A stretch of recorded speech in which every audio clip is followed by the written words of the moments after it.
Bonjour, je corrige le numéro 63, page 31. Donc, je vous montre comment on remplit les cellules d'un tableur parce qu'il faut savoir le faire, il faut le comprendre. Donc là, je voudrais mettre 0, 1, 2, 3, 4, 5, 6, etc. Donc, dans la cellule C, j'ai rempli B égale, j'ai mis 0 dedans. Hein, et je dis que la cellule C1 prend la valeur de la cellule précédente plus 1. Voilà, je trouve bien 1, j'étire ma formule avec mon petit carré et je trouve donc la suite des entiers naturels. Dans BN, je m'aperçois que je dois écrire 3 plus n carré. Donc, ici, dans cette cellule que je n'aurais pas dû compléter, que j'efface, voilà, je vais mettre donc la valeur. Donc, je mets égal à 3 plus le n du dessus.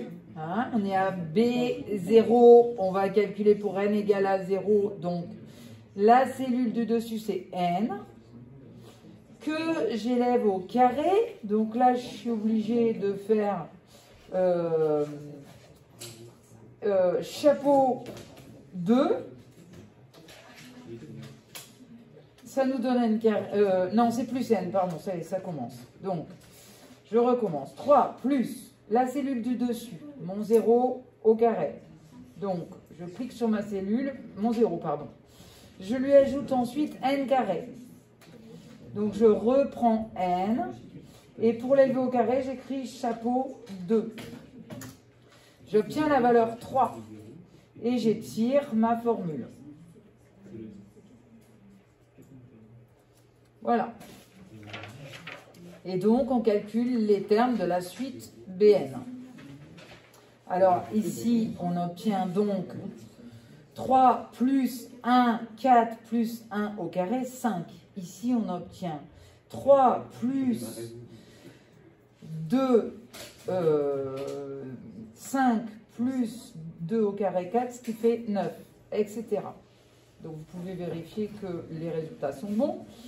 Pour la suite CN, on doit mettre le contenu dans la cellule B3. Ce contenu vaut, donc prend la valeur de B1 carré moins C1. Donc je vais sur B1, je l'élève au carré, donc chapeau 2, moins, et je clique sur C1. C1, il est là.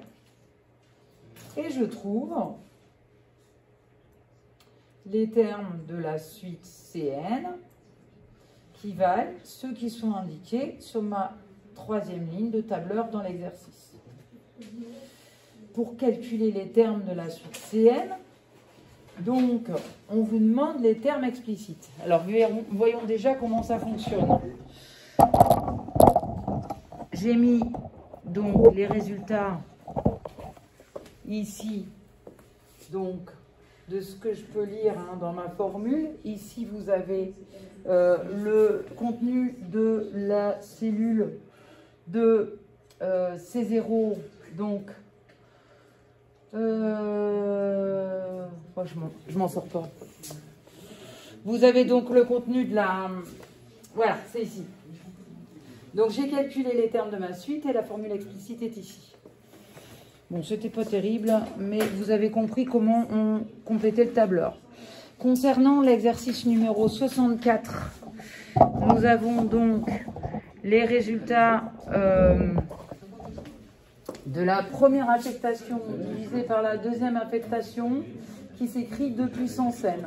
J'ai mis les premiers termes de la suite et ici, vous avez donc les deux affectations écrites en Python résumées en une seule.